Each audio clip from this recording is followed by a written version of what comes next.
El día de hoy vamos a desarrollar la Ley General de Comunidades Campesinas, aprobada por Ley número 24656. Esta norma legal establece los fundamentos de estas comunidades relacionadas con su organización, con la identificación de sus principios generales, de sus objetivos generales, en cuanto a su organización, la forma de gobierno que tienen, los deberes y derechos de las autoridades, así como también la identificación de sus miembros, integrantes de la comunidad, sus deberes y derechos. También en esta norma se establecen cuáles son las características de estas comunidades, su régimen económico, su régimen agrario, es decir, norma todo lo que esté relacionado con la vida de la comunidad campesina. Es importante tener presente que las comunidades campesinas, como ya hemos visto en la clase anterior, tienen pues orígenes remotos. A través de la historia han ido modificándose también las normas respecto de su esencia, de su organización, etc. Decíamos en la clase anterior que los gobiernos, diferentes gobiernos de turno, han tenido cierto interés en legislar, en apoyar al desarrollo de las comunidades, tanto campesinas como nativas. Sin embargo, no ha sido pues del todo exitosa, ¿no? Llegamos a la conclusión entonces de que de las comunidades campesinas y nativas se encuentran en un estado, podemos decir, de subdesarrollo bastante pronunciado. Aquí, en esta primera vista, la comunidad campesina, de acuerdo con esta ley, se considera como una persona jurídica. Hablamos ya en la clase anterior respecto de lo que es una persona jurídica. La organización tradicional y estable, que es una característica fundamental de la comunidad, porque precisamente por su tradición, por sus costumbres, por su cultura, etcétera, se sienten cohesionados y mantienen pues una identidad. Y eso se mantiene a través del tiempo, a través de los años. Otra característica importante es, como no puede ser de otra manera, que las comunidades están constituidas por personas naturales. Eso quiere decir que no puede ser miembro de una comunidad nativa o campesina una empresa. No puede ser miembro de la comunidad campesina una asociación. Solamente pueden constituir y formar parte de las comunidades personas naturales. ¿Cuál es la finalidad esencial de toda comunidad? Aprovechamiento racional de sus recursos para su desarrollo integral. Como toda persona jurídica, como toda persona natural también, el ideal es pues que esta comunidad desarrolle, progrese. Para ello, la ley pues le ha dotado de mecanismos legales que permiten que una comunidad campesina pueda proyectarse, desarrollarse, porque una característica especial también de la comunidad es su autonomía administrativa. Ellos son quienes programan, quienes desarrollan todo lo relacionado con las aspiraciones que tienen a nivel de comunidad y también a nivel de familia. ¿Cuáles son los principios generales que rigen la vida de la comunidad? Igualdad de derechos y obligaciones. No puede concebirse pues que en una comunidad algunos comuneros tengan más prerrogativas que otras, ¿no? Que si se sanciona, por decir, a un comunero por alguna falta, en una siguiente oportunidad a otro comunero que cometió una igual falta o parecida, no se le puede sancionar pues con una pena más leve o más drástica. En ese caso no estaría funcionando ese principio general de igualdad. También otro principio general de las comunidades es la defensa de los intereses comunes. Cada comunero, por supuesto, tiene su propio interés personal, tiene que proteger a su familia, etc., pero no puede actuar al margen de los fines y de los intereses de la comunidad. Tiene que coadyuvar, tiene que apoyar para que la comunidad se desarrolle en su conjunto. Por eso se dice que un principio general de la comunidad es que todos apuntan, todos defienden los intereses de la comunidad. Participación plena también es otro principio, que no es otra cosa que el comunero o los integrantes de la comunidad están pues capacitados y habilitados para actuar con todas sus potencialidades. Su participación plena implica que no puede restringirse, que sea, por decir, un comunero líder, porque sus ideas, su ejemplo puede servir pues de incentivo, de estímulo para que otros le sigan el camino. No puede decirse, bueno, un comunero en esta oportunidad tiene el derecho de hablar, de pedir, pero en la próxima no, porque tú hablas mucho, dicen generalmente en algunos comentarios. No, pues la participación plena es esa, que todos los integrantes de la comunidad pueden participar sin limitación alguna cuando se trata de defender, de desarrollar todas las acciones, lo planificado en beneficio de la comunidad. Otro principio es la solidaridad, la reciprocidad, ayuda mutua. Estos son principios que se arrastran desde los tiempos pues inmemoriales. El comunero, el integrante de la comunidad, es solidario con sus demás compañeros. Cuando necesita ayuda, pide ayuda y los demás comuneros se las brindan. Y cuando él puede y está en condiciones de dar ayuda a otras, lo hace. Esa es la solidaridad, la reciprocidad, hoy por ti, mañana por mí. La ayuda mutua, ¿cierto? Es una práctica bastante común en las comunidades. En lugares donde la plata no vale, sino lo que vale es la fuerza. Concretamente, cuando quieren desarrollar un trabajo, un sembrío, por decir, si el comunero no dispone de dinero, no hay problema, porque ese sembrío y ese trabajo lo va a hacer con la ayuda de sus demás comuneros, de los demás comuneros, porque en esta oportunidad él recibe la ayuda, que luego él va a devolver esa ayuda a quienes colaboraron en esa actividad. Eso es lo que se llama pues la ayuda mutua, que en las comunidades es muy común, ¿no? La ayuda mutua. Defensa del equilibrio ecológico, preservación y uso racional de sus recursos naturales. Es otro principio que debe regir la vida de la comunidad.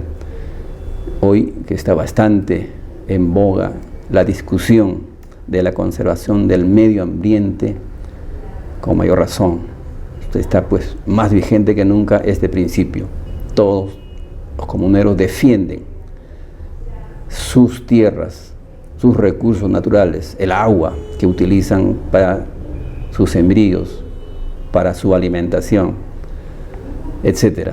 Este es un principio importante que, como repito, hoy más que nunca se está poniendo pues en uso y en práctica a nivel de todas las comunidades del Perú. Funciones de la comunidad. En general, el artículo 4 de la ley dice que entre las funciones de la comunidad está formular y ejecutar planes de desarrollo integral, regular el acceso a las tierras, el agua y otros recursos, levantar el catastro comunal, agrícola, urbano, forestal, ganadero, protección y otros, organizar el régimen de trabajo comunal, familiar y otros, constituir empresas comunales, multicomunales y otras, promover actividades cívicas, culturales, religiosas y otras que respondan a valores, usos, costumbres y tradiciones propias, y otras que señale el estatuto. De todas ellas, ¿cuál es la función más importante de la comunidad? Y es cierto que para desarrollar, para conseguir un trabajo, una meta, un objetivo, hay que hacer planes, hay que planificar. Es una función importante de la comunidad. El acceso a las tierras es un derecho, ¿no?, de todo comunero. Tiene que utilizar el acceso, ¿sí?, cómo entra en posesión de las tierras, cómo utiliza el agua y cualquier otro recurso de la comunidad. Eso obviamente tiene que estar relacionado con la planificación que la comunidad de antemano ya hizo.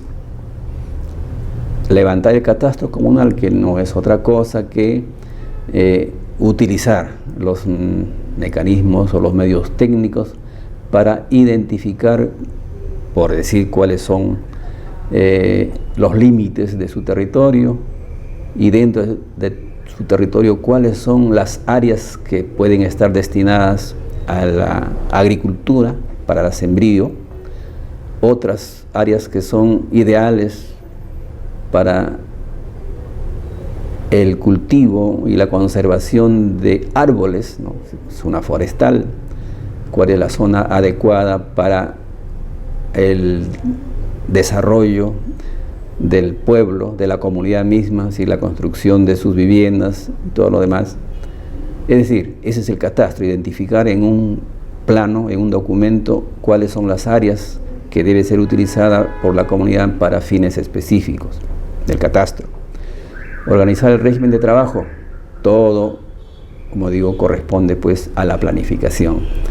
Constituir empresas comunales, que también es una posibilidad mediante las cuales las comunidades pueden ver, ¿no?, incrementar sus recursos económicos, sus ingresos, para mejorar su nivel de vida. Es decir, constituir empresas es un reto bastante importante, puesto que para ello se requiere pues una planificación y una preparación y una capacitación previa. Promover actividades cívicas, culturales, es parte importante de conservar nuestra cultura, nuestra historia, nuestras costumbres, etc.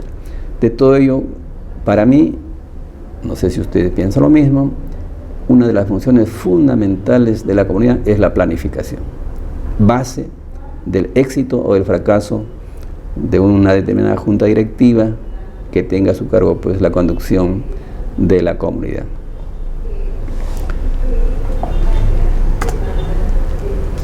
Ahora, en el aspecto normativo, en el aspecto legal, es importante conocer cuáles son las normas pues que están, valga la redundancia, normando la existencia, el reconocimiento y la vida en general de las comunidades. Tenemos, por supuesto, como la norma máxima, la Constitución Política del Perú. La actual Constitución, como sabemos, fue aprobada en el año 1993. También tenemos otra norma de rango inferior, que es el Código Civil. Luego la Ley 27867, actualmente vigente, y que trata sobre los gobiernos regionales. Otra norma importante que rige la vida de una comunidad es el convenio 169 de la OIT, que ya hemos comentado en la clase anterior.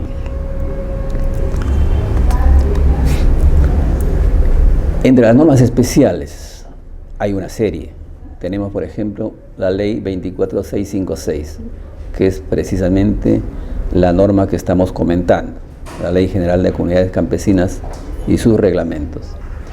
Tiene un documento, una norma que reglamenta a esta ley, es el Decreto Supremo 08, que se aprobó en el año 1991 y se modificó el siguiente año.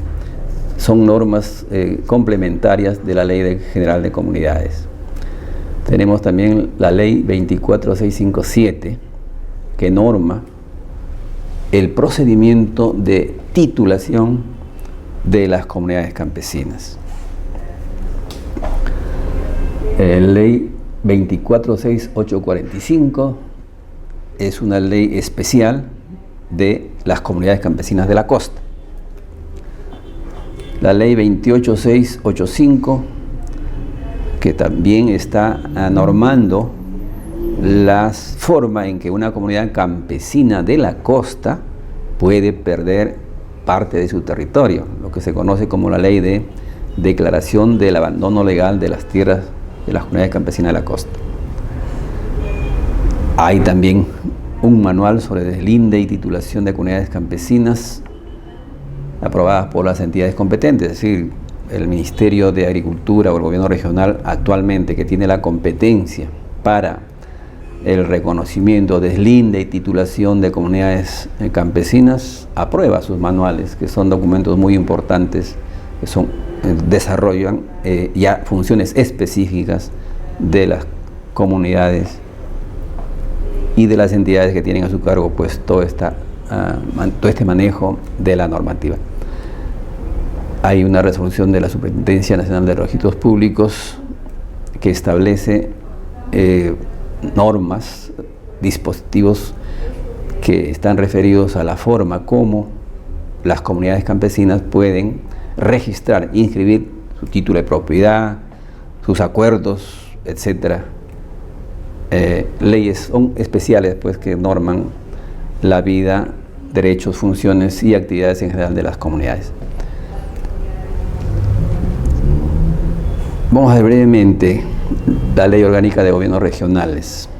Hay un dispositivo especial que está en el literal del artículo 51 que dice con claridad: esta ley establece como función específica en materia agraria de los gobiernos regionales que promover, gestionar y administrar el proceso de saneamiento físico-legal de la propiedad agraria con la participación de los actores involucrados, cautelando el carácter imprescriptible, inalienable e inembargable de las tierras de la comunidad campesina y nativa. En otras palabras, este dispositivo de la Ley Orgánica de Gobiernos Regionales dice: es función de los gobiernos regionales promover, gestionar y administrar el proceso de saneamiento físico-legal de la propiedad agraria. ¿Qué cosa es?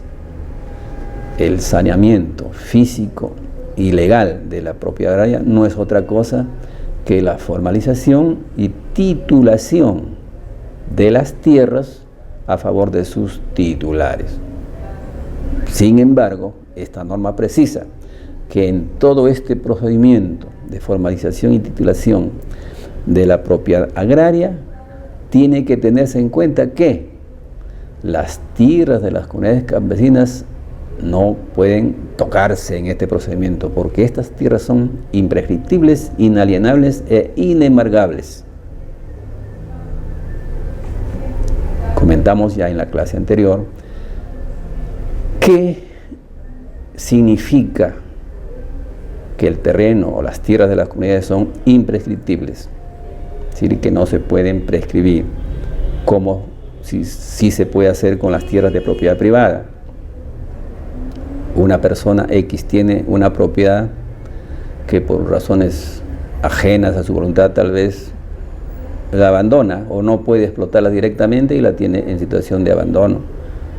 Cualquier otro interesado puede entrar en posesión de esas tierras y trabajarlas sin ningún problema, sin que nadie le haga, sin que el propietario se entere, o si que se enteró no le dice nada, y transcurre pues un tiempo de 5 años, como manda esta norma, y al cabo de esos 5 años el propietario de esas tierras que las descuidó deja de ser propietario y el poseedor que entró a trabajarlas adquiere el derecho de propiedad. Esa es la prescripción adquisitiva.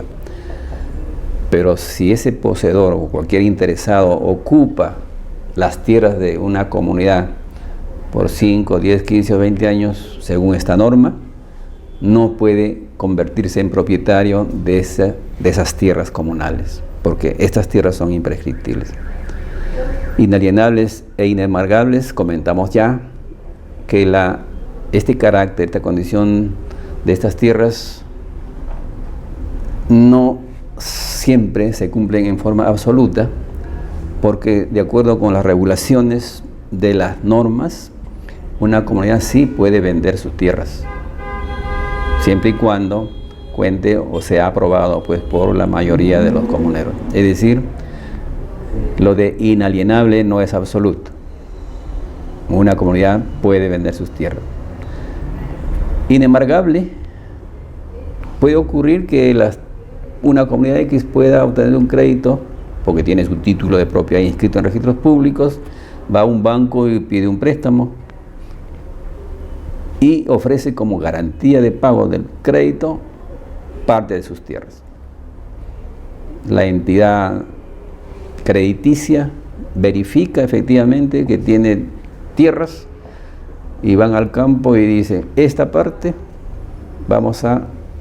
con esta parte hipotecamos nuestro crédito. Hacen un plano, es decir, identifican la parte que podría ser afectada por el banco si es que la comunidad no cumple con devolver el dinero prestado.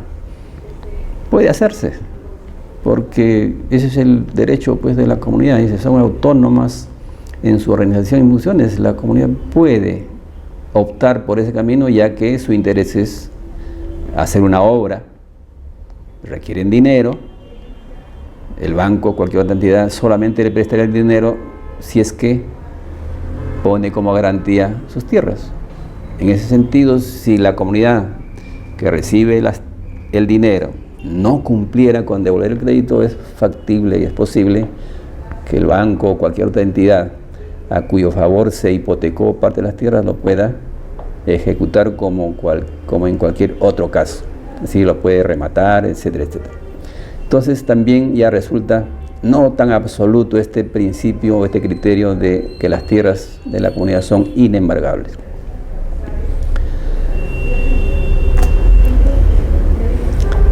Bueno, brevemente, porque este tema ya ha sido conversado en la sesión anterior, relacionado con el convenio 169, que como recordarán, esta norma que ha sido incorporada en la legislación nacional como una norma que debe ser aplicada necesariamente y respetada, se aprobó pues en el año 1994 por el Congreso, y por esa razón este convenio, que fue aprobado por diferentes países, es decir, una norma supranacional, solamente porque fue reconocida y aprobada por el Perú a través del Congreso en el año 1994, cobra vigencia y eficacia en nuestro país.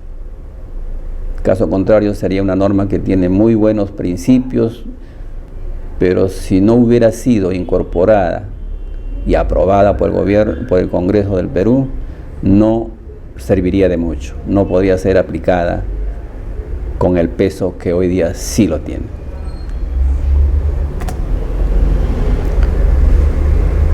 La ley de titulación de las tierras de las comunidades campesinas de la costa es la ley 24845, que en resumen permitió que todas las comunidades campesinas en la costa pudieran identificar sus territorios, levantar sus planos e inscribir su derecho en los registros públicos.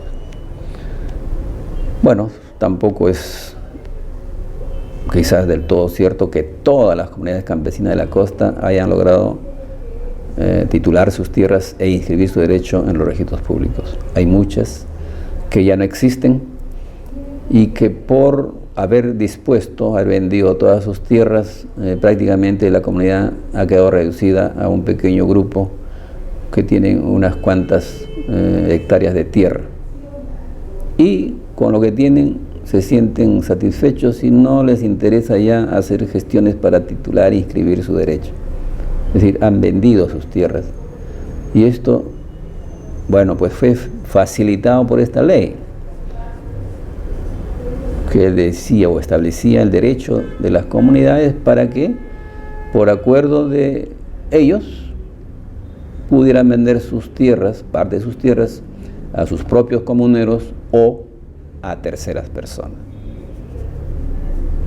Y por esa razón podríamos decir pues que comunidades campesinas en la región de la costa deben existir muy poquitas, y las que existen, como repito, prácticamente han vendido ya todas sus tierras.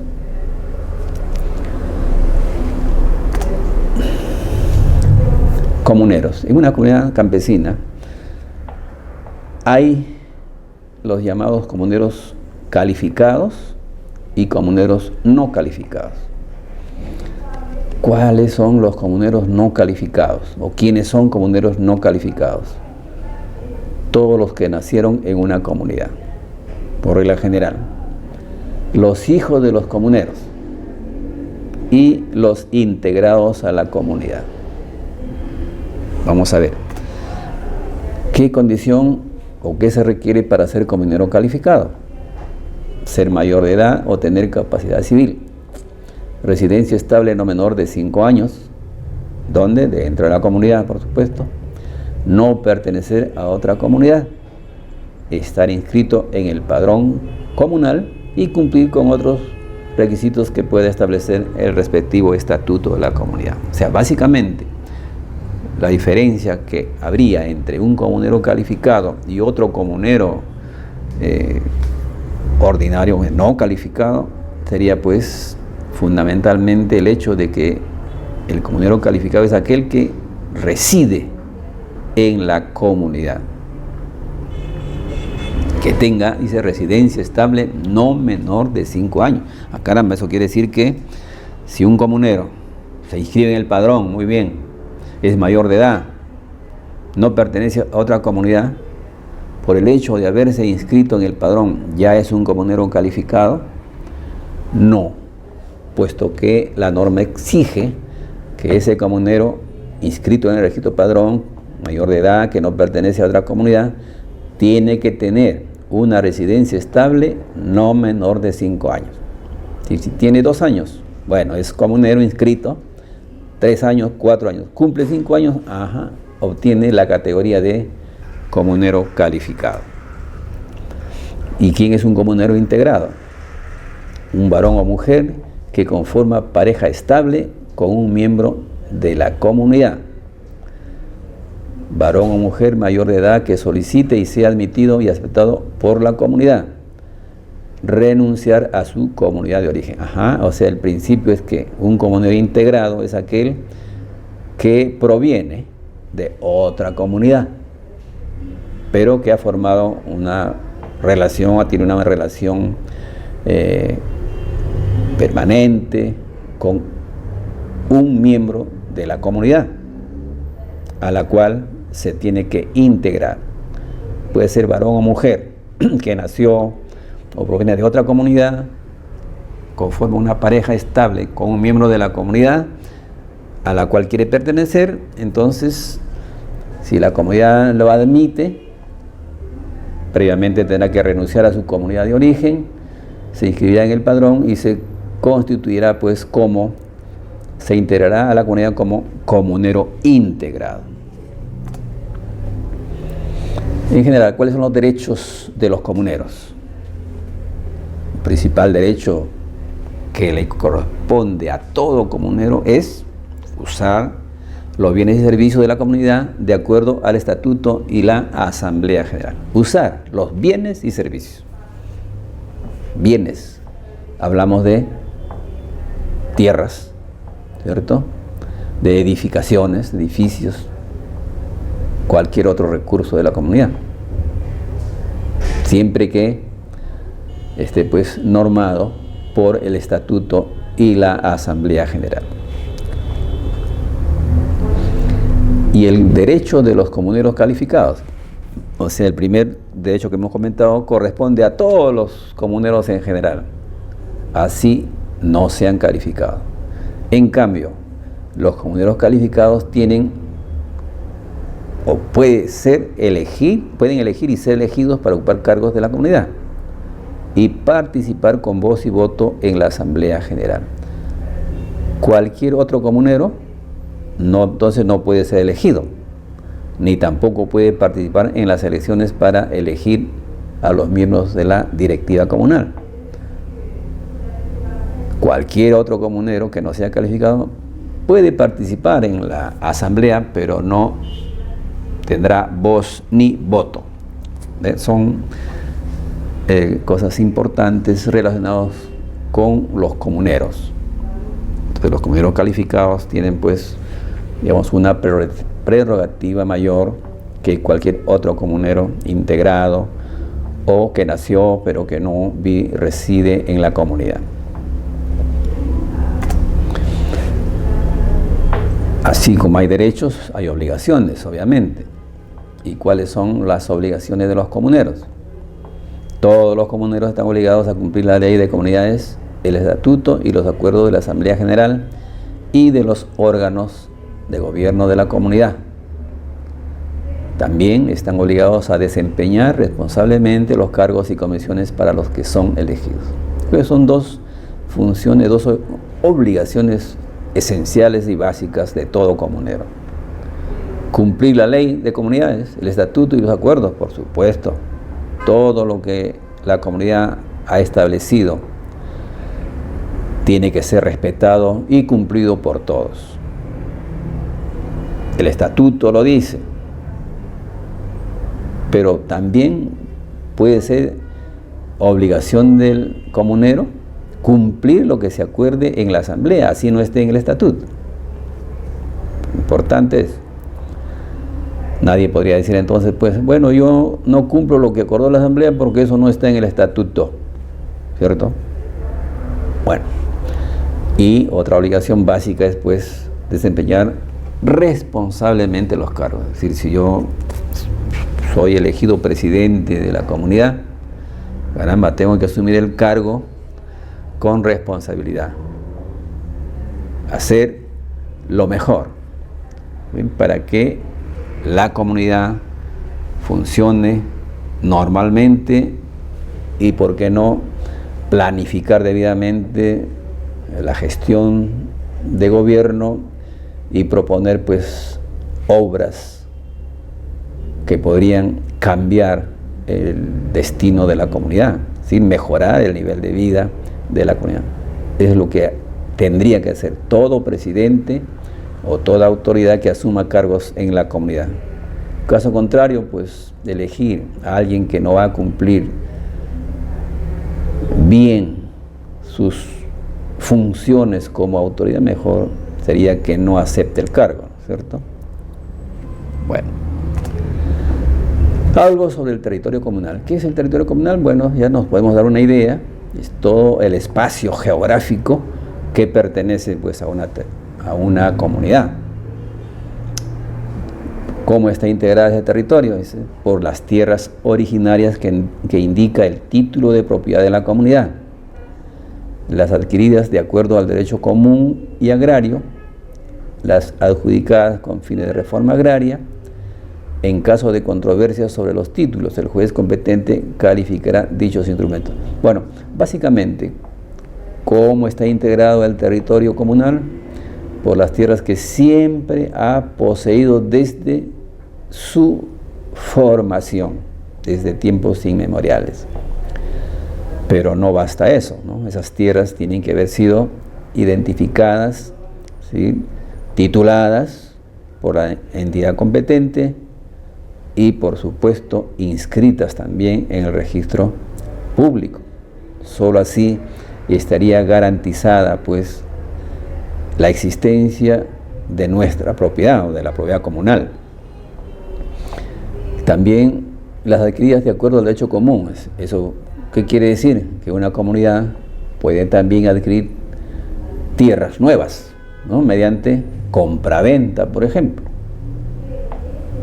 Y también, bueno, actualmente ya la reforma agraria ya no está vigente, pero en su momento, por efecto de esta ley, muchas comunidades se beneficiaron con tierras que le adjudicó el gobierno.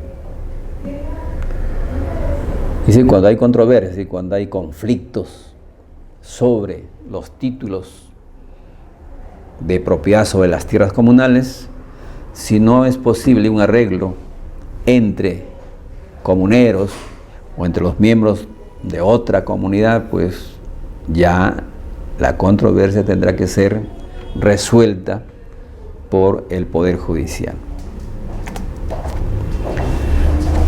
No se consideran tierras de la comunidad.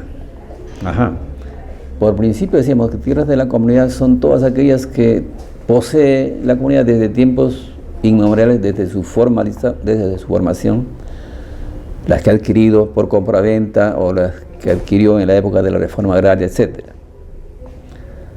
Pero aquí vamos a ver cuáles son las tierras que no son de la comunidad o no se consideran de la comunidad.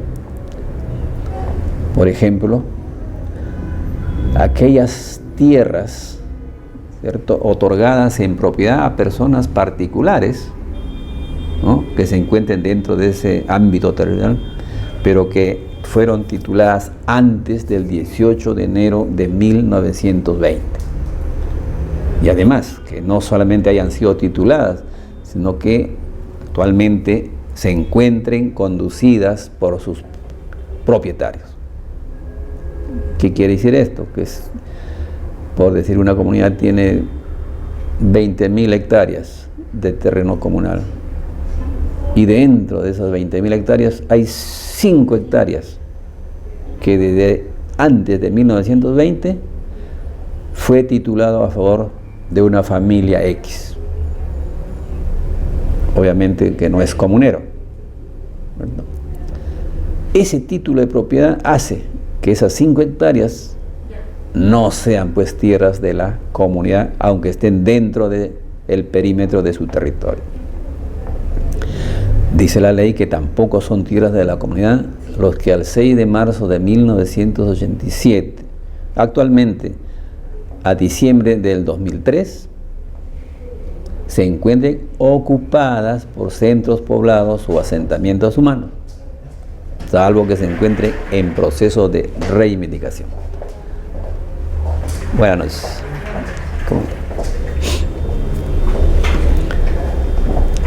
Bueno.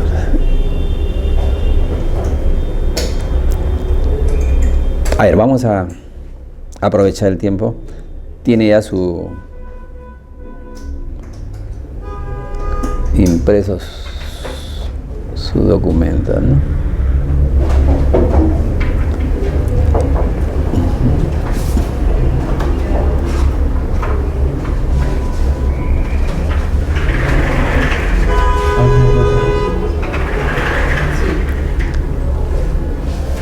A ver, en esta sesión hemos estado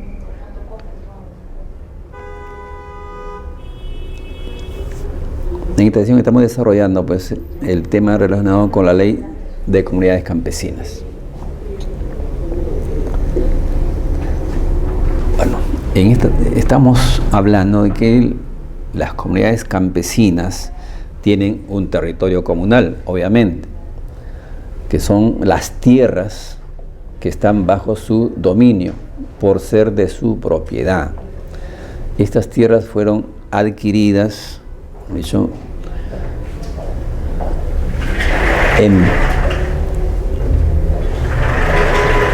en tiempos pues inmemoriales, desde la aparición propiamente de la comunidad, desde su organización inicial, ya ocupaban tierras, ¿no?, llamadas las tierras originarias. Pero con el transcurrir del tiempo, esas tierras podían haber sido o ese espacio podría haberse incrementado, ya sea por compraventa, por ejemplo, o porque el gobierno en su momento, en la época de la reforma agraria, le adjudicó tierras también a la comunidad, ¿sí? Le entregó en propiedad tierras con las cuales incrementaron su territorio comunal. Pero también, así como las comunidades tienen tierras que deben estar identificadas dentro del plano perimétrico de su territorio comunal, también la norma considera que dentro de ese territorio comunal pueden haber parcelas o partes de ese territorio que no corresponden, que no pertenecen a la comunidad, es decir, tierras que no se consideran de la comunidad. ¿Y cuáles son ellas? Decíamos, aquellas tierras que se ubican dentro del territorio comunal, pero que fueron tituladas, ¿sí?, otorgadas en propiedad a terceros, pero antes del 18 de enero de 1920. Si alguien... ¿Por qué esa fecha, profesor? Disculpe. ¿Perdón? ¿Por qué esa fecha? Había ahí la norma indicaba eso, la ley 24, el artículo segundo de 24.657. Exacto. Estamos comentando en general cuáles son las tierras de la comunidad y ahora cuáles son las tierras que no son de la comunidad. Aún encontrándose dentro del territorio comunal, podemos decir, hay pequeñas islas, ¿no?, que no pertenecen a la comunidad. Una de esas pueden ser aquellas tierras que fueron tituladas pues a terceros, pero antes del 18 de enero de 1920. Una familia X que compró o que le dieron la propiedad de las tierras en el año 1915, 1910 o 1890, ¿sí?, caramba, actualmente se encuentran dentro del territorio, pero como tiene un título de esa fecha, la comunidad no puede utilizar esas tierras porque no es de su propiedad, es de propiedad privada. También dice la ley que no se consideran tierras de la comunidad aquellas que se encuentren ocupadas por centros poblados o asentamientos humanos, salvo las que se encuentren en proceso de reivindicación.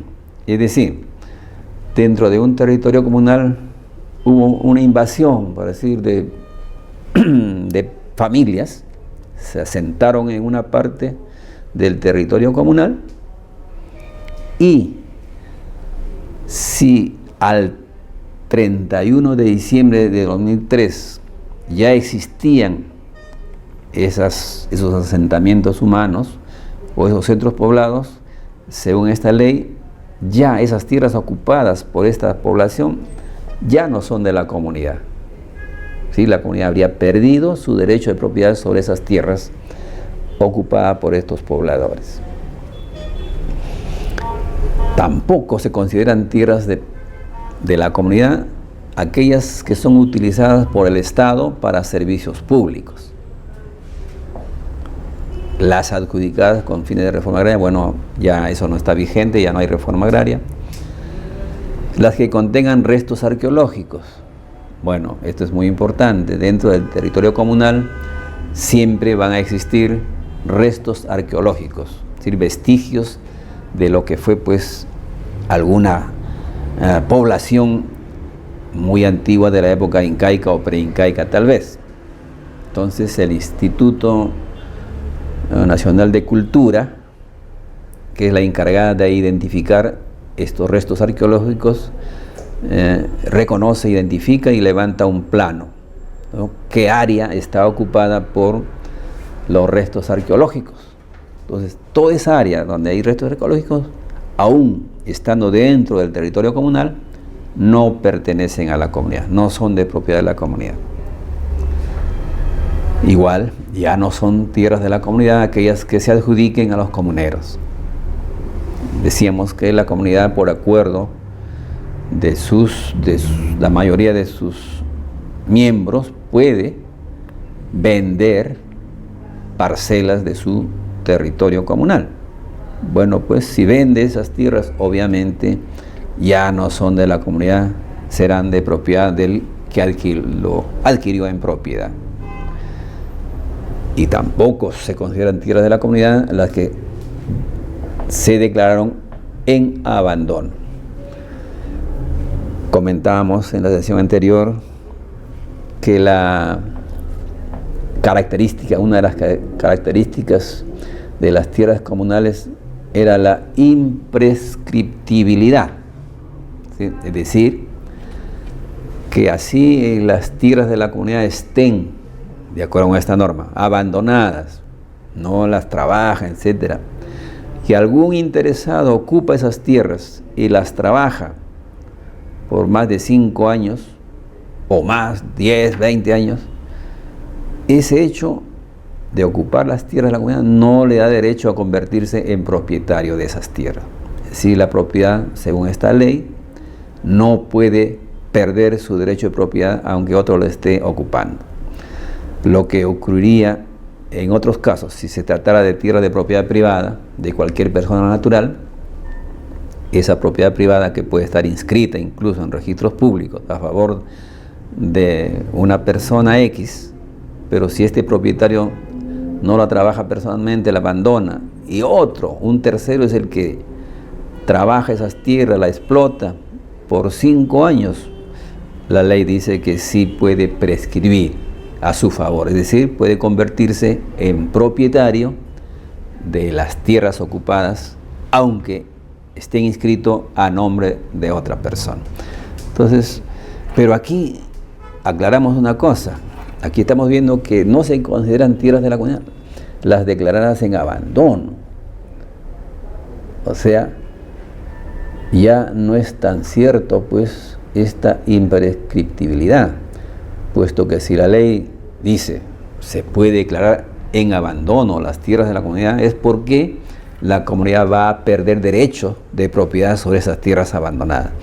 Y esto ocurre o ha sido normado especialmente pues por la ley de comunidades campesinas de la costa, porque obviamente en la costa se han producido las mayores ocupaciones por parte de familias que no tenían casa, bueno, han ocupado pues terrenos, como eso ocurre, ¿no? Y sigue ocurriendo inclusive hasta en la actualidad, claro, no necesariamente sobre terrenos de comunidades campesinas, sino sobre cualquier otras tierras de propiedad del Estado que estén pues abandonadas, ¿no? Es muy común las invasiones.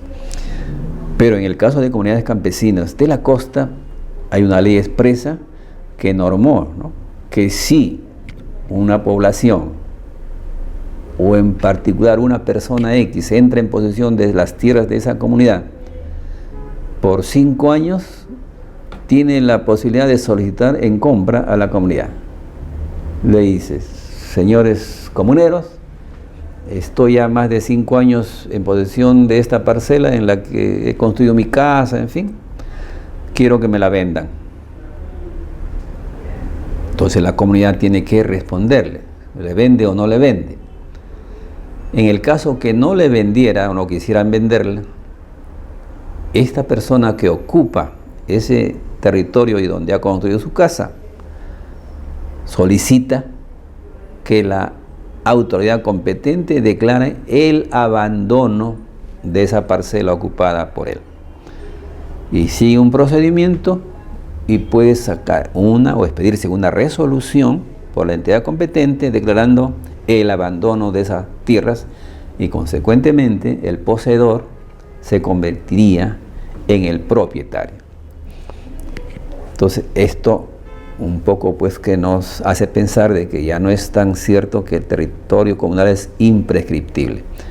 No es una prescripción propiamente dicha, pero es una forma en la que la comunidad pierde el derecho de propiedad de su territorio o de una parte de su territorio.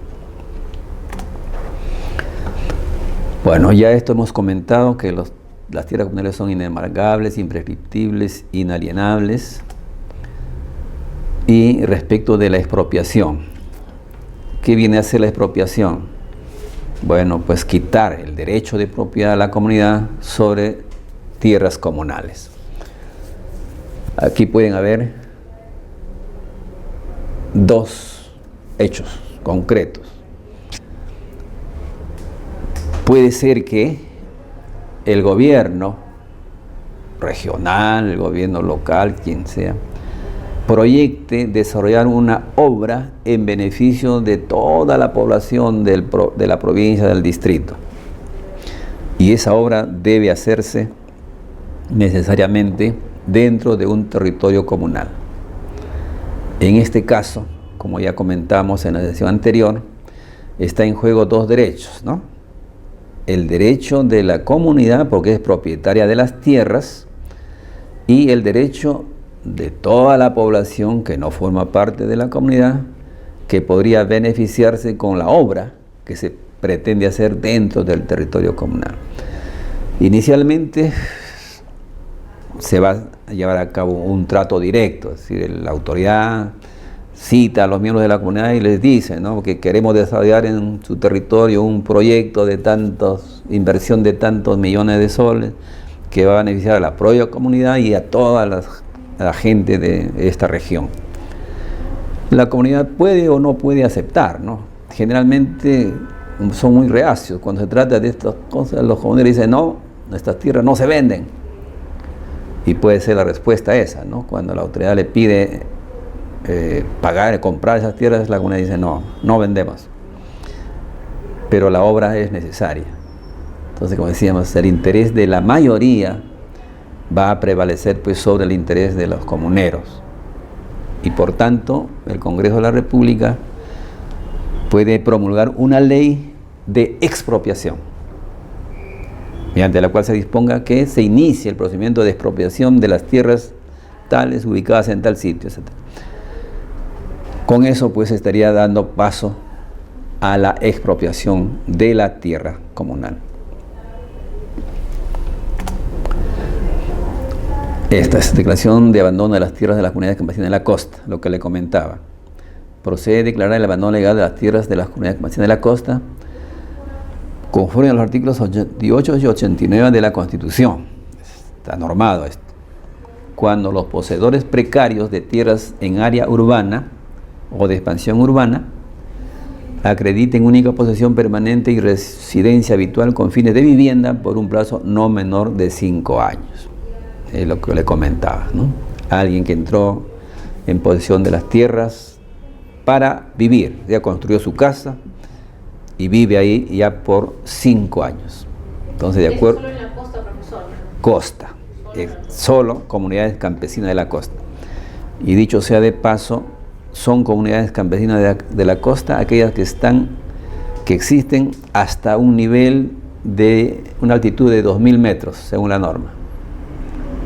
Comunidades que estén arriba de los 2000 metros de altura sobre el nivel del mar ya no se consideran comunidades de la costa, ya serían comunidades campesinas de la sierra. Eso lo dice la misma norma. Exactamente.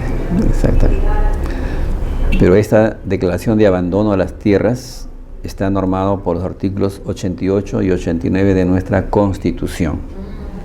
Bueno, o sea, la comunidad en estos casos, bueno, lo único que tiene que hacer es pues venderla, ¿no?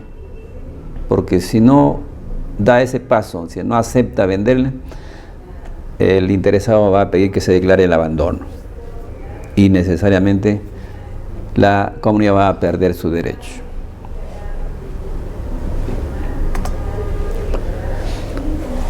Ahora, entre las comunidades se dan pues muchas normas, ¿no?, internas.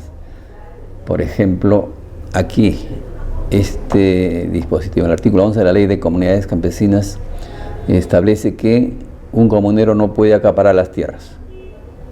O sea, por norma, la comunidad a través de su junta directiva pues organiza, ¿no?, de acuerdo a sus estatutos también, y distribuye las parcelas que van a ser utilizadas por los comuneros para los sembríos, para la explotación que necesitan para su subsistencia. Y se dan casos en los que algunos comuneros no tienen ya una parcela, piden otra y otra y otra, si van acumulando, van acaparando tierras de la comunidad, mientras que otros solamente tienen un pedazo más pequeño, de manera que eso está prohibido, eso no es consentido en la comunidad. porque la comunidad fija una extensión que le corresponde a cada familia, ¿no?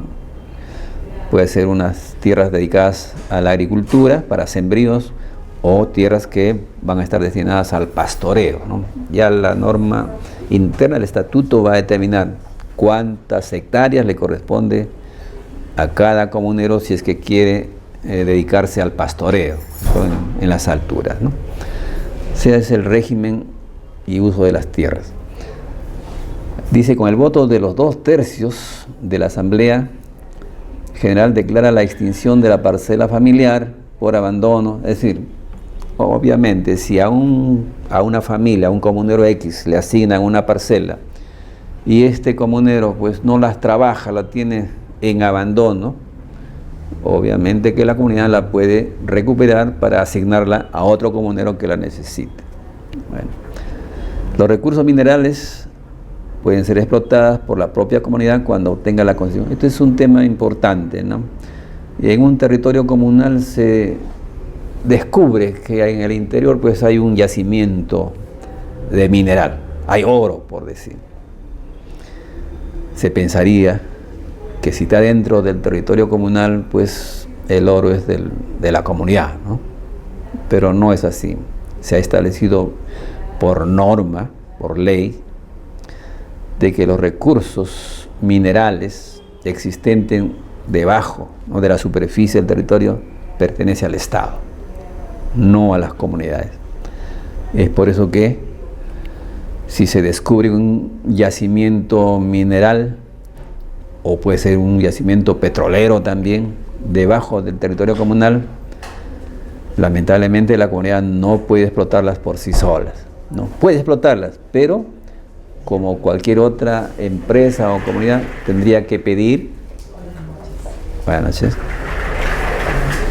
que el Estado, que es la propietaria, le conceda la explotación, como lo hace con cualquier otra empresa que quiere invertir y explotar esas minas, se los concede. Entonces, es lo que dice acá: los recursos minerales pueden ser explotados por la propia comunidad cuando obtenga la concesión o con la participación de terceros, pero no solo directamente, no obstante que se encuentre dentro de su territorio comunal.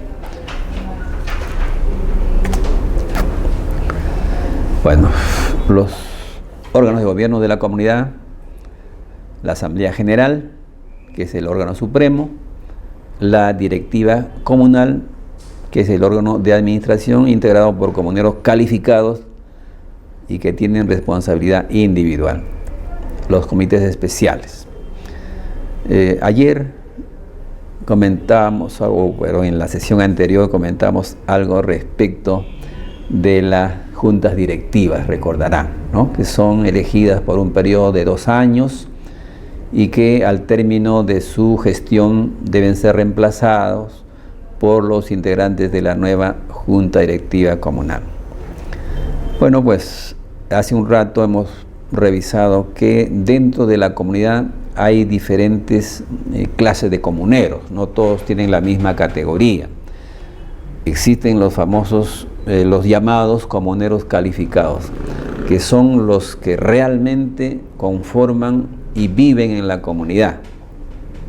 Hay otros comuneros que son comuneros por nacimiento.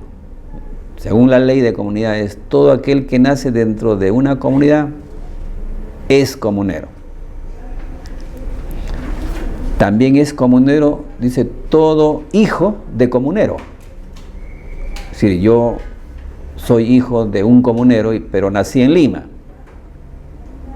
Por el hecho de haber nacido en Lima, ¿soy comunero? No. Soy comunero por ser hijo de comunero. También se ha visto que los que nacen en otra comunidad también pueden pasar a integrar una nueva comunidad. A estos se le van a llamar los comuneros integrados. ¿Por qué razón se irían a otra comunidad? Pues por matrimonio, ¿no? Se conocen, forman pareja, forman familia con el miembro de otra comunidad, Entonces pueden integrarse a la nueva comunidad, pero la condición es que previamente renuncie a su comunidad de origen, ¿no? Es decir, pero de todos ellos solamente pueden formar parte de la directiva comunal los comuneros calificados.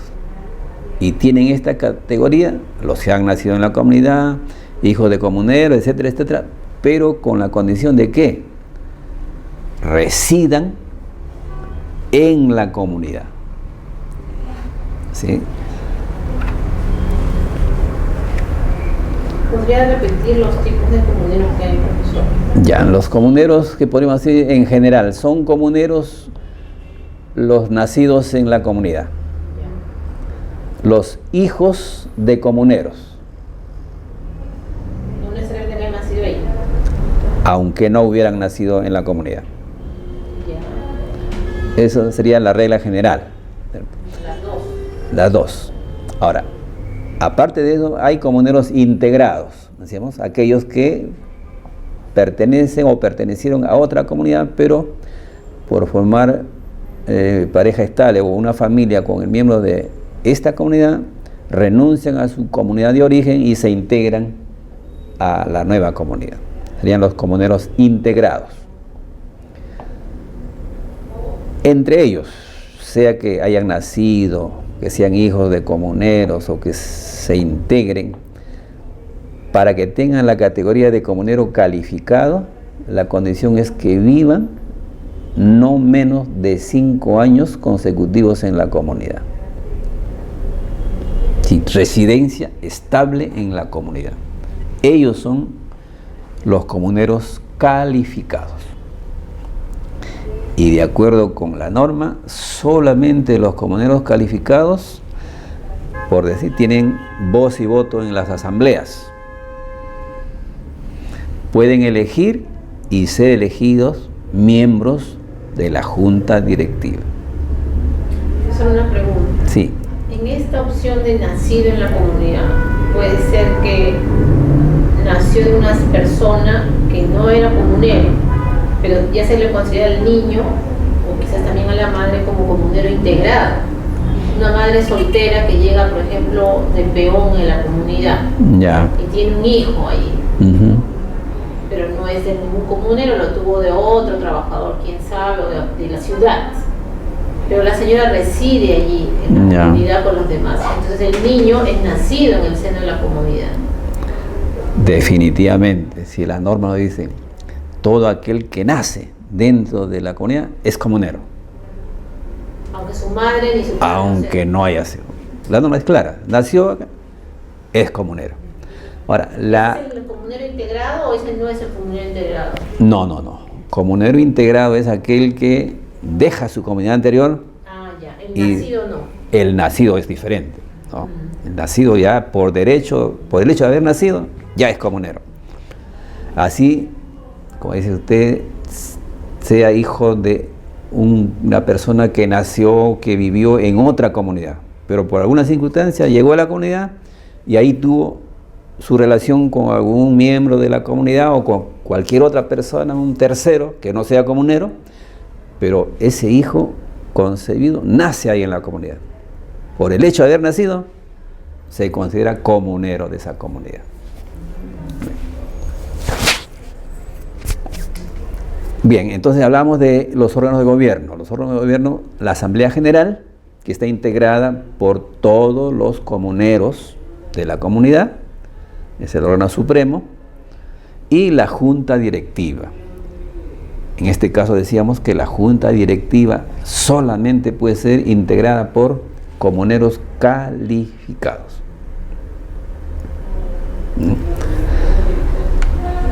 Y los comités especiales, bueno, que se eligen dentro de las comunidades para cumplir funciones específicas. ¿Sí? Por ejemplo, puede haber un comité de electrificación, ¿cierto? No hay luz eléctrica en la comunidad, entonces quieren hacerlo y se necesita pues gestionar, hacer actividades. Para ello nombran un comité especial, ¿cierto? Aquí la norma no nos exige que el comité especial esté integrado solamente por comuneros calificados. Eso quiere decir que puede ser integrado también por compañeros calificados o no calificados, porque van a trabajar en beneficio pues, de la comunidad. En el régimen económico,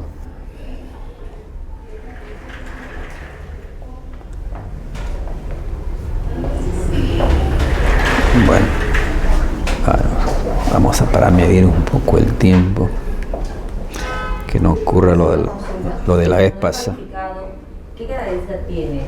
¿En qué se diferencia de un comunidad integrado? Bueno, el integrado se menciona que son aquellos que han renunciado a su movilidad por muchas razones. Pero el calificado, ¿qué características debe tener? ¿Perdón? Entonces, ¿cuál es la característica de un comunidad no calificado? La característica esencial, ¿no? Aparte de ser mayor de edad, de estar inscrito en el padrón comunal, el requisito básico es que resida, que viva permanentemente en la comunidad.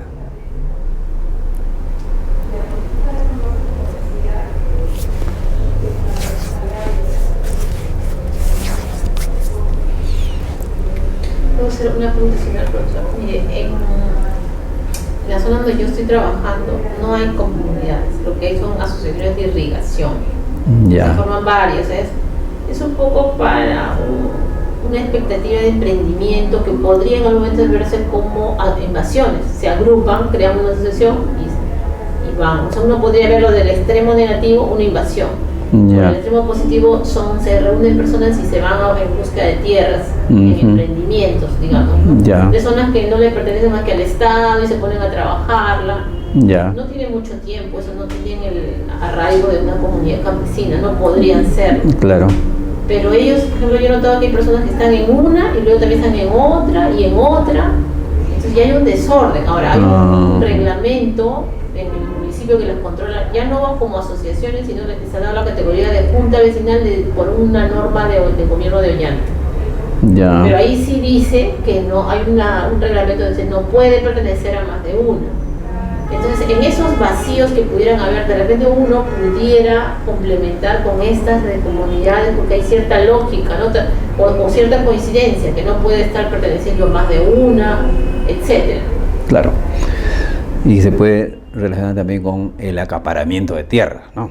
Claro, ese finalmente es el afán, ¿no? Pero sí hay que tener en claro que el territorio comunal, ¿no?, es distinto a las tierras de propiedad del Estado, ¿cierto? Por principio, hay una ley que establece que todas las tierras sobre las cuales no se pueda probar derecho de propiedad de comunidades o de particulares es de propiedad del Estado, así no tenga título inscrito el Estado, ¿no? Las famosas invasiones, ¿no?, que han dado origen a tantos centros poblados ahora o asentamientos humanos, pueblos jóvenes, se han pues asentado sobre tierras de propiedad del Estado y en algunos casos también sobre tierras de propiedad privada y posiblemente también sobre tierras de propiedad comunal. Entonces, aunque, como decíamos, las propiedades comunales, las tierras de propiedad comunal en la costa prácticamente ya se ha extinguido, ¿no? Las comunidades campesinas de la costa, por el boom pues, de las construcciones, del auge que ha habido económicamente, las playas, ¿no?, los balnearios, caramba, han comprado las tierras a las comunidades, ¿no? Las empresas, incluso personas naturales con poder económico, pues han comprado hectáreas de tierras que ahora ya son balnearios, etc. Lo que antes era pues un territorio comunal, ¿cierto? En la práctica, las comunidades campesinas de la costa han quedado reducidas, pues, que les digo, a su mínima expresión. Ya ni funciona, y hay algunos que todavía conservan el cargo de comunero, yo soy presidente, dicen, ¿no? Pero ya prácticamente no existe. Pero esas tierras que ya fueron vendidas, pues ya son de propiedad privada, y esas tierras por su extensión, pues a veces el propietario no las puede trabajar, no las puede asegurar. Entonces ahí es donde han incursionado pues los asentamientos, ¿no?, las invasiones de pobladores. ¿Y qué ha pasado? Bueno, el Estado pues ha entendido de que esas invasiones se han producido por necesidad, de vivienda. Y si es así, el Estado, pues a través de las entidades, instancias correspondientes, entre ellas COFOPRI, donde yo trabajo, tienen pues por finalidad formalizar la propiedad a favor de los poseedores. Bueno, no se les llama invasores, se les llama poseedores de las tierras. Entonces, en este trabajo de formalización de la propiedad hay que distinguir desde cuándo están en posesión de las tierras. Las normas que nosotros aplicamos obligan que para formalizar la propiedad sobre los lotes ocupados, se tiene que probar que ese asentamiento humano se produjo antes de diciembre de 2004, antes del 31 de diciembre de 2004. Si la invasión se produjo a partir de enero 2005, 2006, 2007, la ley no nos faculta formalizar o titular. ¿Esa ley cuál es? Es la ley de formalización que utiliza COFOPRI, ¿no? COFOPRI tiene varias normas que utilizan, pero la regla es que si el asentamiento humano, el pueblo joven, nació, digamos, por invasión antes del 31 de diciembre de 2004, sí puede solicitar su titulación. Hay poblaciones, hay asentamientos que han nacido, bueno, se constituyeron después de esa fecha. Están pendientes de titulación. Es probable que, si el nuevo gobierno pues lo tiene a bien, se amplíe ese plazo, ¿cierto? Por decir, se puede disponer que las tierras ocupadas hasta el 2010, por decir, puedan ser formalizadas, ¿no? Si fuera así, caramba, cantidad de gente va a ser beneficiada, ¿no? Eso no lo sabemos, posiblemente sea eso. Pero su inquietud me trajo a colación eso, ¿no? Hay asociaciones que se constituyen pues con ese nombre o con cualquier otro nombre, pero la finalidad es ocupar tierras con fines de vivienda, ¿cierto? Y he podido ver una que se ha puesto hasta comunidad campesina. O sea, eran asociaciones, pero he visto de todas esas asociaciones, ahora una tiene y la que más área ha querido cubrir se ha puesto comunidad campesina. Puede ser entonces que, bueno, orientado por alguien que conoce el tema y dice, bueno, las comunidades campesinas pueden ser reconocidas por el Estado, ¿cierto? Tienen claro, pero tendría que demostrar que cuando es tuya ahí no hay nada que lo demuestre. Pero hay todo un procedimiento, pues, ¿no? Claro. Entonces, quizás con ese deseo es que habrán tomado ese nombre, somos comunidad campesina, ya, bueno. Pero lo común es pues que hay gente que sí necesita tierras y ocupa por necesidad, pero también hay de aquellas que no necesitan tierras porque tienen casa, tienen en otros lugares, pero van ahí como una forma de obtener pues algún... Pero acá, por ejemplo, los que usted dice predios urbanos, acá hay el requisito de que acrediten única posesión permanente, único. Solamente así, si no la acreditan no le podrían... para solicitar la declaración de abandono. Ya. Eso es. Alguien que ocupó tierras de la comunidad. Solamente en ese con fines de vivienda solamente. Pero cuando es así una invasión, no necesariamente. Ahí no, pues, ahí lo que va... Debería ser también así, ¿no? Debería. Para que demuestre que es una necesidad. Exacto. Porque todos esos señores que yo he visto están agrupados con señores y van, bueno, no es urbano empezando, es rural. Lo que ellos explican es que ellos van ampliando la frontera agrícola, que es su deseo de sembrar, de echar, pero ¿para qué es eso? No es para su, bueno, no sé si será para su consumo, aparentemente para negociar lo que consigan de esas tierras de cultivo. Entonces ellos se agrupan, agarran, y muchos de ellos han conseguido titularse porque se les ve, han verdeado, hay requisitos, ¿no? Es diferente a las urbanas que uno está viviendo ahí, ellos casi no viven ahí. Claro. Ya vamos a ver eso, cuando lleguemos a ver lo que es la formalización y titulación de tierras de propiedad del Estado y tierras de propiedad privada. Es decir, también vamos a ver lo que es la prescripción, ¿cierto? Cómo se adquiere la propiedad por posesión de una propiedad ajena, ¿cierto? Esa es la formalización de tierras sobre propiedad privada, tienen un procedimiento especial. Y las tierras de propiedad del Estado también tienen su procedimiento. Ahí podemos ver ese caso, ¿no? Más, quizás con mayor razón, para que tenga usted una idea un poco más clara de eso. En principio le digo que para que el Estado le titule a los poseedores de tierras de propiedad del Estado, lo primero que tiene que hacer es identificar el territorio e inscribir, ¿no?, la primera de dominio en registros públicos. Ese es un paso indispensable. Y luego ya seguir el procedimiento de formalización individual, ¿no?, de cada persona. ¿Cómo está? Tiene que acreditar derechos, tiene que acreditar cumpliendo requisitos. No se puede titular por titular nomás. Entonces, eso lo vamos a ver quizás y le va a servir quizás más adelante. Es importante eso. Bueno, aquí estamos viendo en forma general lo de que es territorio comunal.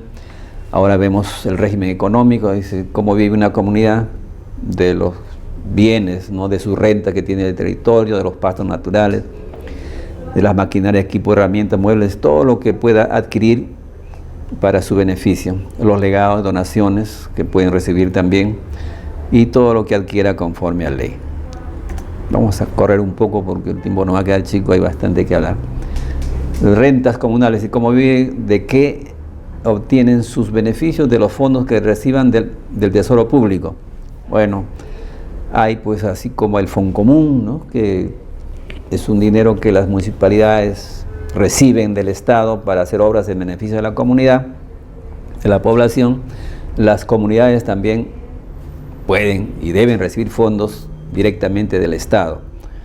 Las utilidades de sus empresas, si es una comunidad ya, bueno, desarrollada, tiene empresas, obviamente lo que produce esas empresas son rentas de la comunidad.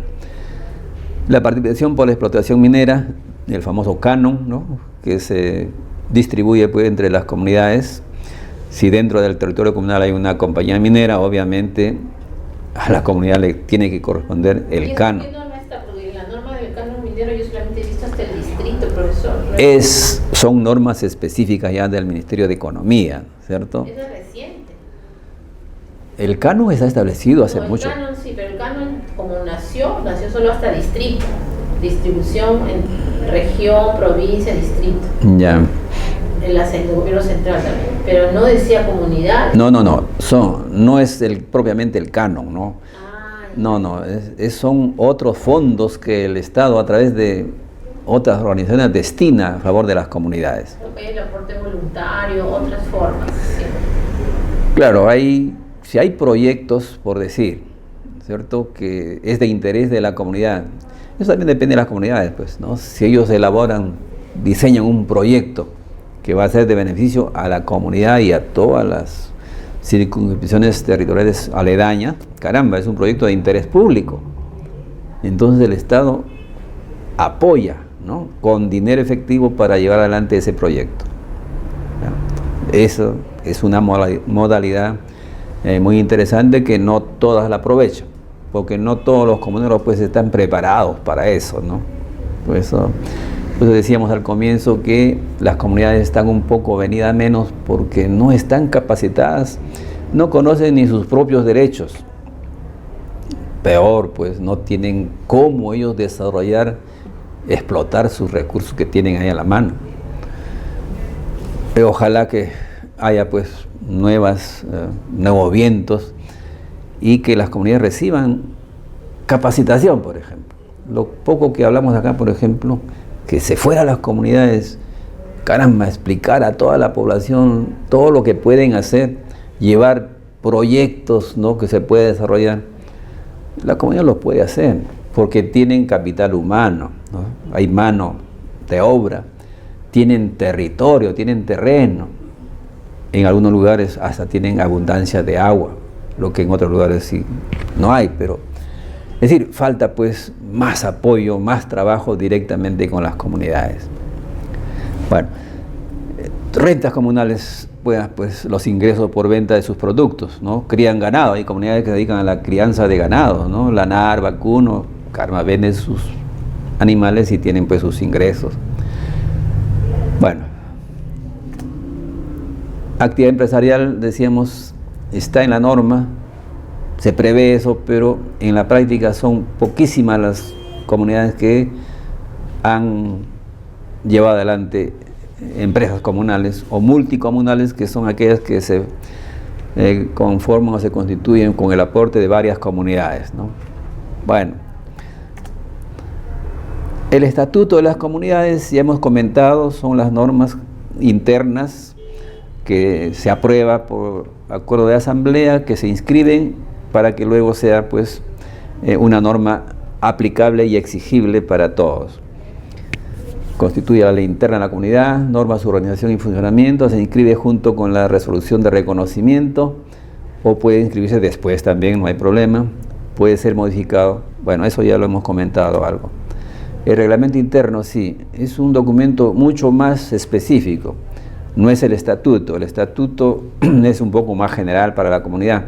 Ya dentro de la propia comunidad hay un reglamento interno que va a regular ya específicamente sobre lo que el estatuto ya contempló, usos y costumbres, por ejemplo el uso del agua, ¿cierto? Cómo utilizan el agua en la comunidad. Creo en las comunidades donde existe pues muy poca agua, ellos tienen un reglamento, cómo usar, quién es el responsable de administrar, todas esas cositas lo van a plasmar en su reglamento interno. Es decir, idea de reglamento interno. Bien, algo de lo que es una comunidad nativa, que tiene grandes similitudes pues con una comunidad campesina en cuanto a derechos, en cuanto a características. Dice acá, propósito, la ley 22175 es la que norma, ¿no?, las comunidades nativas, todo lo que es su reconocimiento, organización, etcétera, etcétera. Para esta ley, ¿qué es una comunidad nativa? Conjunto de familias vinculadas por el idioma o dialecto, características sociales y culturales, tenencia y usufructo común y permanente de un mismo territorio, con asentamiento nucleado o disperso. Tienen su origen en los grupos tribales de la selva y ceja de selva. Comentamos algo en la sesión anterior y decíamos, por ejemplo, que el propio gobierno desde hace bastante tiempo ha promovido, ¿cierto?, la colonización. ¿Qué cosa es la colonización? Sino un intento del Estado por ir, ¿no?, a las tierras de selva y explotarlas, porque los aborígenes de la selva son familias muy pequeñas, son escasas, que no tienen pues la tecnología necesaria para que puedan explotar debidamente las tierras y los árboles, ¿no? La explotación forestal no lo pueden hacer. Entonces el Estado siempre ha tratado de enviar allá gente que conozca el tema para que pueda explotar esas tierras con mejores condiciones racionalmente, ¿no?, sin perjudicar, etcétera, etcétera. Entonces han habido ahí un choque de dos, que podemos decir de dos razas, ¿no?, la aborígenes y los colonizadores. En el tema del reconocimiento y de esta definición me iba a pensar eso, ¿no? Según la ley de comunidades nativas, las comunidades nativas son aquellas integradas por gente que tienen, dice, el mismo dialecto, las mismas características sociales y culturales, es decir, son gente pues que han nacido en ese lugar, se conocen, tienen sus propias características.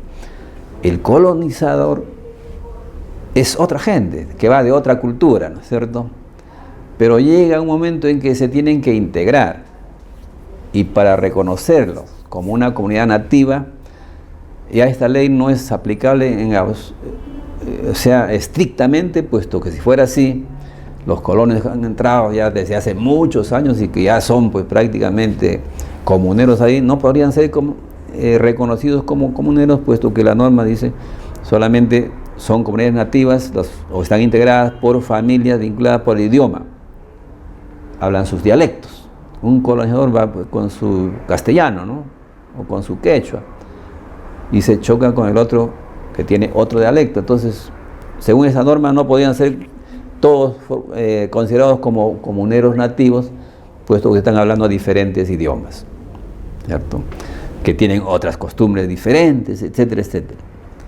Pero esto es una definición teórica, ¿cierto? En la práctica, actualmente las comunidades nativas autóctonas ya prácticamente pues están integrándose, se están en un proceso de mestizaje, si cabe el término, ¿no? Ya no hay netamente comunidad nativa integrada por aborígenes, ya hay una mezcla, ¿cierto?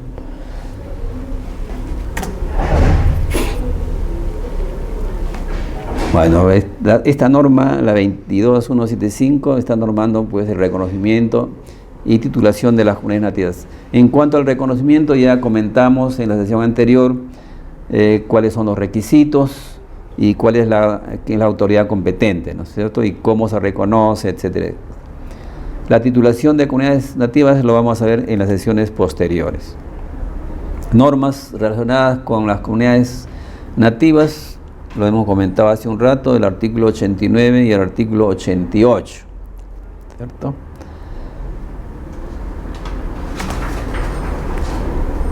Por ejemplo, el artículo 88 que dice: las tierras abandonadas según previsión legal pasan al dominio del Estado para su en venta, la Superintendencia Nacional de Bienes Estatales.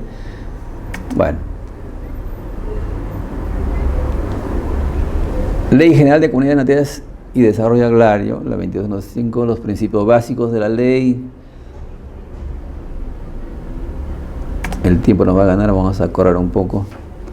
Miembros de la comunidad nativa, los nacidos en el seno de las comunidades nativas, igual que en el caso de las comunidades campesinas. El que nació ahí por nacimiento es comunero, igual acá, nació dentro de la comunidad nativa, ya es comunero por nacimiento. Y también son comuneros, acá dice, a quienes se incorporen, o sea, las comunidades nativas pueden también admitir personas que no hayan nacido en su territorio. Los admiten como comuneros, siempre dice que reúnan los requisitos que señale su estatuto. Ellos ponen sus condiciones también. ¿Y cuándo se pierde la condición de comunero? Según esta ley, una comunidad nativa o un comunero puede perder su condición de comunero nativo por residir fuera del territorio comunal por más de 12 meses. O sea, un año consecutivo, un año entero vive fuera de la comunidad puede acordar excluirlo de la comunidad. Pero si la ausencia es por razones de estudio, por enfermedad, etcétera, por otra causa justificada, obviamente no lo van a excluir, pues, ¿no? Solamente se excluirá a aquellos comuneros que salen de la comunidad por más de un año sin causa justificada. Bueno, el territorio comunal está garantizado por el artículo 10 de esta ley. En cuanto a la demarcación, que ya lo vamos a ver cuando hablemos de la titulación del territorio, bueno, hay dos formas en las que los comuneros se han organizado. Algunos que tienen carácter sedentario, es decir, ya tienen un territorio conocido, es decir, como tienen su centro poblado ya definido, y otros que tienen carácter migratorio, que van, como decíamos, pues como los gitanos, de lugar en lugar buscando nuevos recursos cuando ya se les agota en el que están viviendo. Clasificación de las tierras. En la selva hay lo que se llama pues la clasificación de las tierras por su capacidad de uso. Tenemos tierras con aptitud agropecuaria, es decir, tierras que sí, donde sí se puede sembrar, cultivar.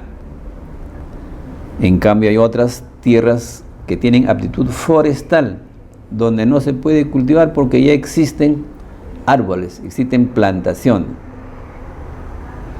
Y también hay las conocidas como las tierras de protección, que son las áreas donde no se puede ni explotar los árboles, y mucho menos sembrar o cultivar, porque se destruiría esas áreas.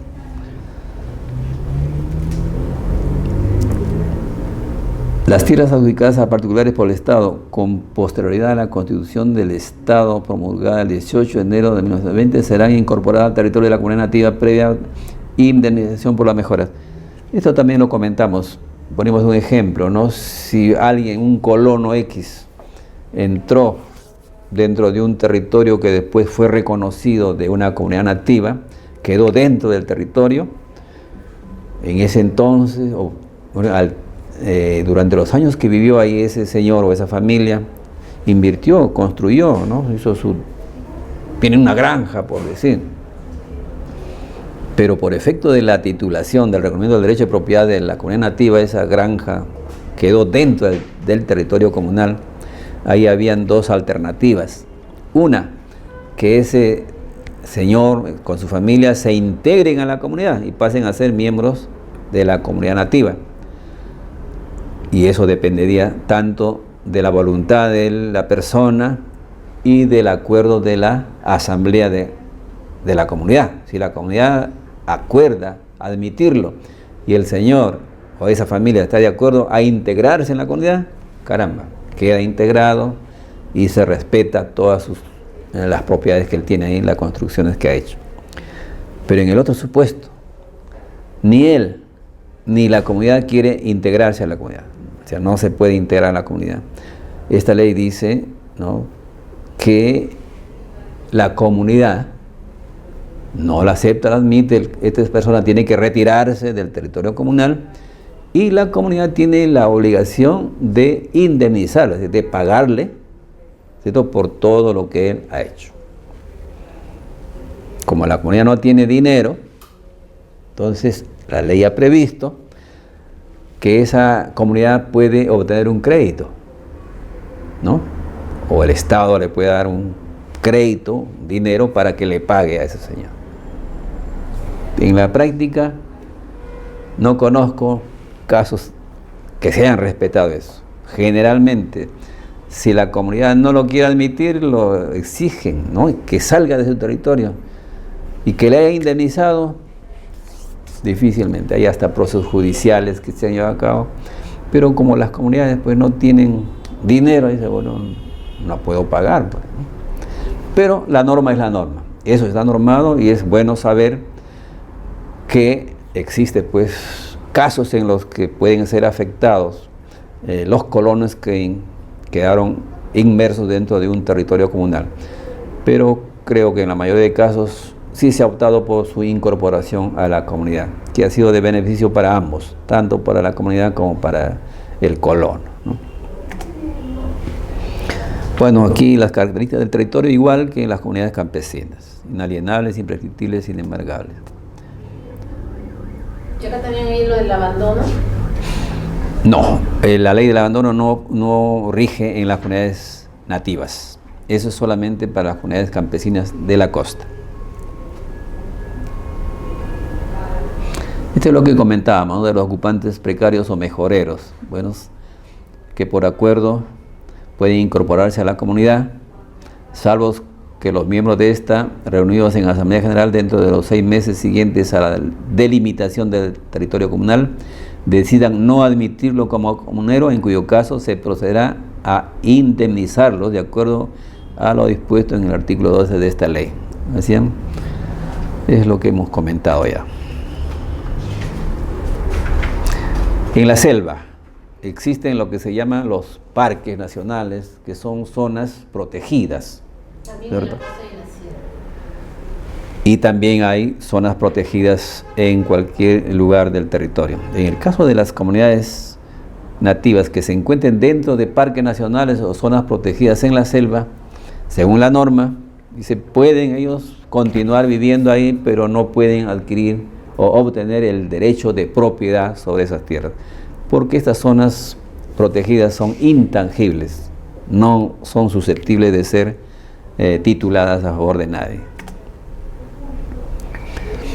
Para poblar la selva, inmensa región, como sabemos, la mayor parte de nuestro territorio está ocupada por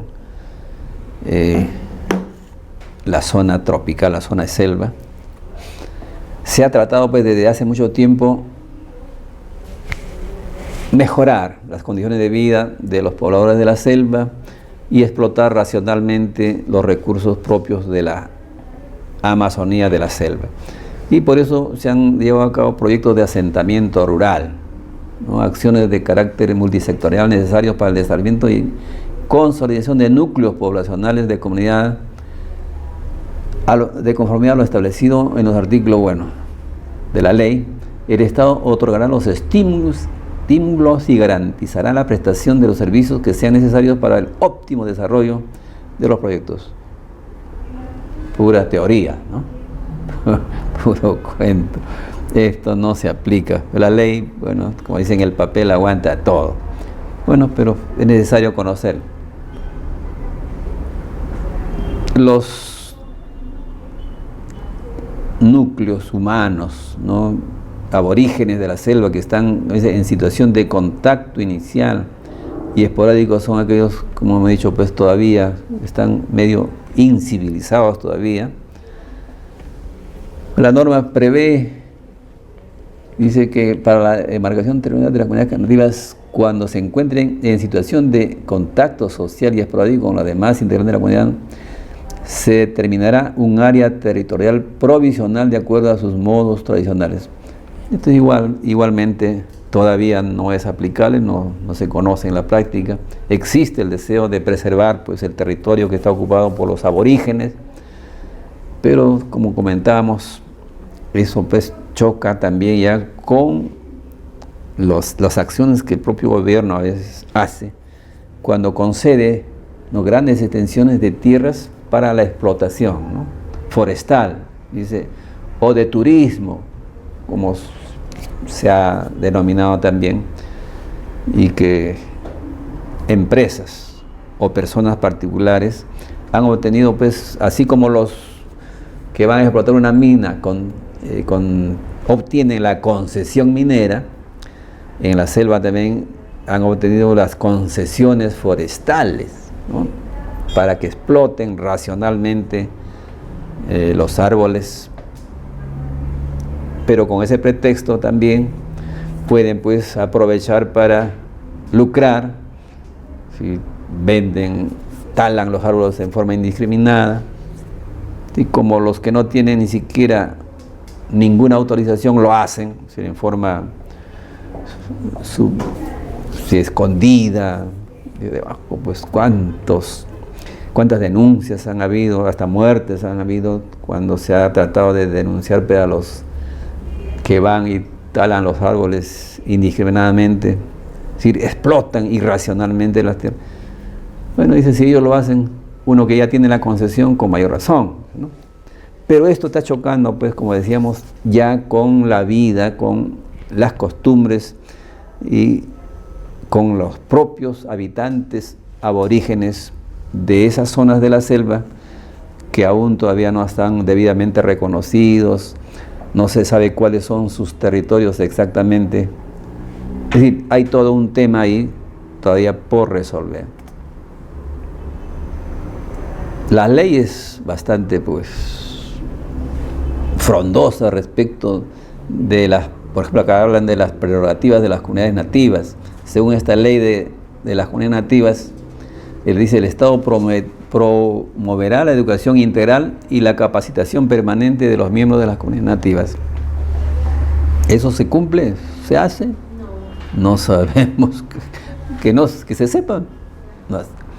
Los conflictos de naturaleza civil de mínima cuantía, así como las faltas que se cometan, serán resueltas o sancionadas en su caso en forma definitiva por sus órganos de gobierno.